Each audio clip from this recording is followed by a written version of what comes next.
Hello there and welcome to Complete Games. I'm James and this is Ragnarok. But it's not the community server. I've just spawned in on an official server. It is a PvE one, but I figured that I may as well show you this and how easy it is to get your first wyvern by doing it on an official map. Now we just spawned in on Ragnarok in the North Highlands, and as you can see, I'm just a level 1. And we just want to head over in this direction. And of course, you can tell it's official because there's pillars everywhere, not only stopping you from building, but also stopping all of the spawns. So this is even easier on an official server, technically speaking, because there's no megalania outside the cave entrance, but either, the entrance is literally just around the corner here. Now, if you're going for this egg, you really do want to have a few levels and not do it like I'm doing it. You want to get some water because it's quite hot in the cave and we won't have any fortitude. And you could also do with a grappling hook, because although I'm going to be able to show you where this egg is, we're not going to be able to get off the platform once we jump down there. But it always spawns at the bottom, and you do tend to find that there aren't many wyverns in this part of the cave, because I think the ones that spawn in here just tend to get stuck in the lava. And if they do, they're at the far end, but not at this end. But the egg always spawns on the left-hand side, just inside the entrance to the cave here. So we just keep on running through, and I won't put a cut in the video just to show you how quickly we can do this. Now, of course, it is random as to what egg is sat here. And you never know, it might be a good one or not. But it's always getting that first egg is the hardest thing. Now, for those of you who watched my complete series and we were on Scorched Earth, it did take us a while to get our first wyvern, and that's because Scorched Earth, it is a lot more difficult. I had comments from people saying, why didn't you use a pterodon? And of course those things don't spawn on the map, and the wyvern trench, you can't just wander in there on foot. It's just a little bit different as well. But on Ragnarok, it's pretty easy. I'm just doing some parkour here. Jump out of these. You just want to stick to the left if you can. Oh, I think I might have gone down a little bit too low. Yeah, just carry on coming across this way. Now, the egg is usually just around the corner here. And, let's say, if you have got a pteranodon or something, you can just fly in here. Usually pick this egg off, and the moment everybody is scoping the trench on the server, and everybody's trying to get their wyverns, so you will find that the bottom end of this cave, people do tend to check this area. But this server's been going for quite a while now, so we should be good. It's only because my server's brand new and everybody's trying to get the wyvern. Right, can we run and jump? Oh, yeah, there we go. I haven't even put any points into speed. And yeah, I did take a little bit of damage. You can see there's a lightning egg up there. Now, we don't have any way of getting back, but it's just really just to prove a point that you could get your first lightning egg at level 1. There we go, actually it's a level 85. And you usually get pretty lucky. There's not usually any bad guys here. Like I say, they usually die to the lava, but you do need a grappling hook to get back. But there you go, that's your first lightning egg on official settings. Easy. So we're back on the community map, and I'm just at the same entrance. And like I say, if you just take it easy at this end and come in here slowly, even if you haven't got a great flyer, it is better to come in here on a flyer because the egg is just at the bottom here. Now, the thing is, you can get a little bit greedy sometimes and think, shall I push on a little bit further? And it is just a little bit beyond this point when the entrance starts to open up. And yeah, beyond that point, it gets a lot more dangerous. But it's just around this area, like I say, on the left-hand side, as you're coming in, that the first egg usually spawns. Now, I know everybody's been cleaning out this trench. Everybody on the server is after wyverns at the moment. And yeah, it looks like it's been cleaned out.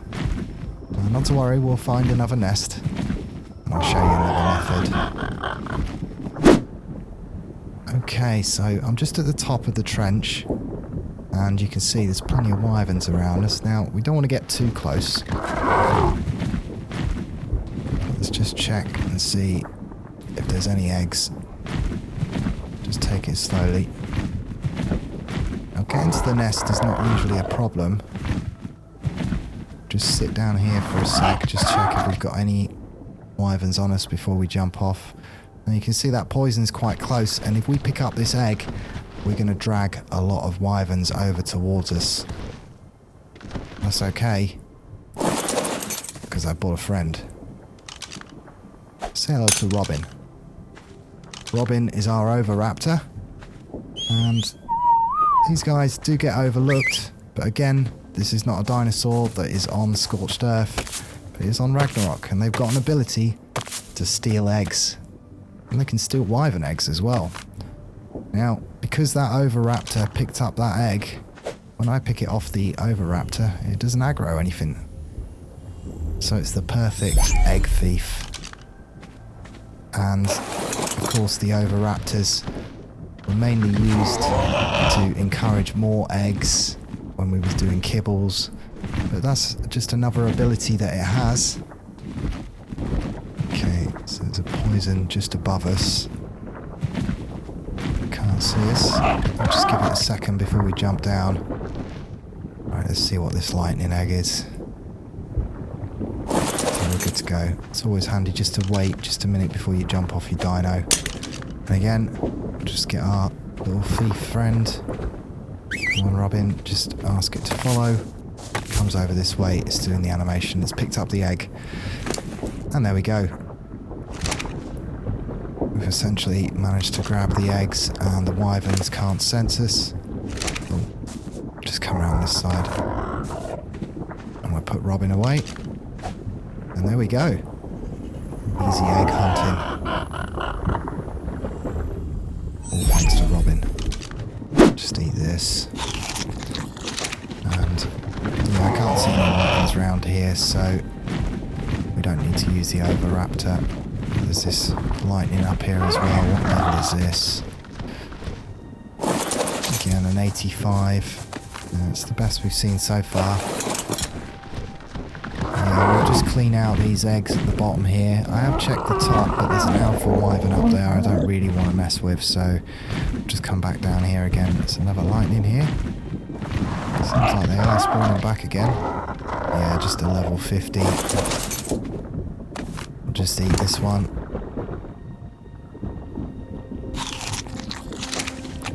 But yeah, we'll keep going. Hopefully we'll find something half decent. Quite a lot of nests down here. Looks like this lot spawned back. Ah, here we go. Another lightning.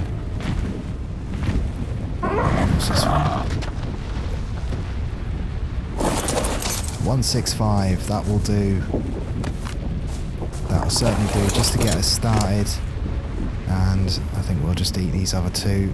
The 85 and the poison as well. And we'll come back and check the trench another time, but I'm happy with that. That'll do. We're just back at base, and before we jump into hatching this wyvern egg, I just wanted to show you our new Ankylosaurus. Now, in the last episode, you saw me tame an Anky, and I found another high level one, so we've done some breeding and some imprinting, and I'm going to go with the patron naming rights, so Nick Sizzle it is. And thank you very much for your support on Patreon, Nick. I know you've been a supporter for quite a while, and I've finally managed to find an in-game name for you. And I'm going to be pretty much using this Anky every day. Now, just round the corner here, there's loads of metal. Like I say, we've got a full imprint on this one. And a couple of swings, we've got nearly 500 metal.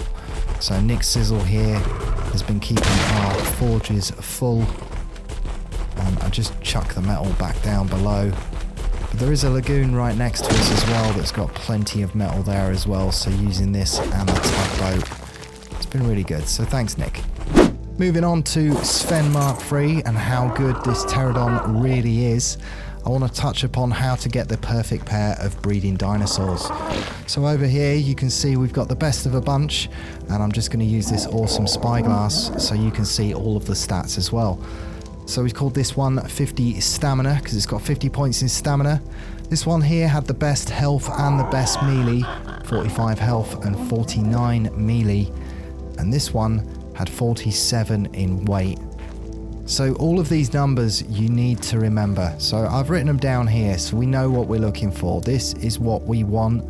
Without any mutations, we want a female and a male with all of them numbers.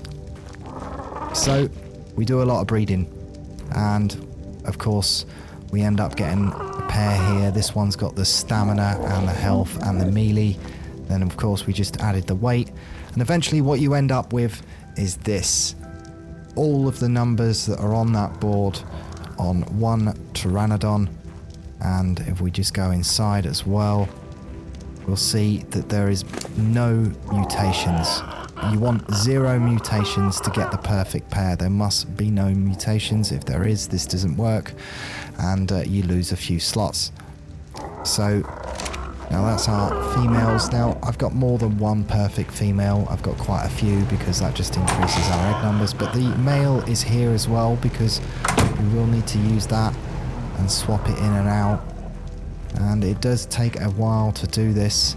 Now over here you can see this is when we got our first mutation, and I was really happy with this one. It got one mutation in stamina, so there you can see it's got 52 points in stamina to start with, but it got this really cool blue colour, and I really like that. So that was with one mutation in stamina, and of course we bred it back with our perfect females, and then we ended up with this one. This one's now got one stamina and one weight, but it lost its blue mutation. Instead, it got a black mutation on its wings. And I do have to stop somewhere, so I figured what I wanted to do was use the black wings along with the blue body, and we bred something here, but this baby actually got a mutation in the wrong place. And of course I've messed up all the numbers, so don't pay any attention to this, because what I was doing with these was just trying to combine it for a colour, and it actually lost a weight mutation but gained a stamina mutation. And of course I've used up a load of slots to do this, so effectively this is not how you finish off a mutation. You just carry on stacking them. But what I was going for here was them stats with these black wings and the blue from the first pterodon. And of course once you've done this you can make things back with any of the colours, but yeah, I was just messing about, just trying to get the colours that I wanted on that pterodon. So Sven Mark III is going to be a very powerful bird. But on to hatching our wyvern egg and finding out what points we've got. Okay, this is our first wyvern on the community server. Just come over this way. In fact, I'm probably better to put them torches out because it'll probably walk over the torches. And points wise, 34 in food, 34 in weight. Looks like it's a foodie. Now before we get away, I just want to talk about wyvern milk. Now on the community server, a few of them have got together and built a wyvern trap so you can get the milk. But of course, you can also cryo-freeze your dino and chuck it out. Now the reason I'm putting this in at the end of this episode is somebody always puts in the comments, you know, you can just re-roll what you're looking for. And this works on an official server. Doesn't matter whether the cryo sickness is on, just wait the buff out. There you go, so that's our imprint. And Wildcard refused to acknowledge that this is even an exploit or a bug. Yeah, essentially you don't need to get wyvern milk anymore. It's a shame. But there you have it, that's our wyvern. And we're going to go with the patron naming rights tier. So Sabo, I know that we had you on Scorched Earth. We named our last lightning wyvern Sabo, but he was really poor and you pretty much just ended up straight in the fridge, mate. But not this time. I figured we'd use you again. And Sabo, you're definitely going to be used on Ragnarok, that's for sure. So let's pump a few of your stats. And in spite of it being easy, it's always a magic moment when you get on your first dragon on a new map. Sabo, you're a powerhouse this time, so thank you very much, and thank you to all of my patrons as well. Hey, now we've got some power. And that's everything you need to know to tame a wyvern on Ragnarok the easy way.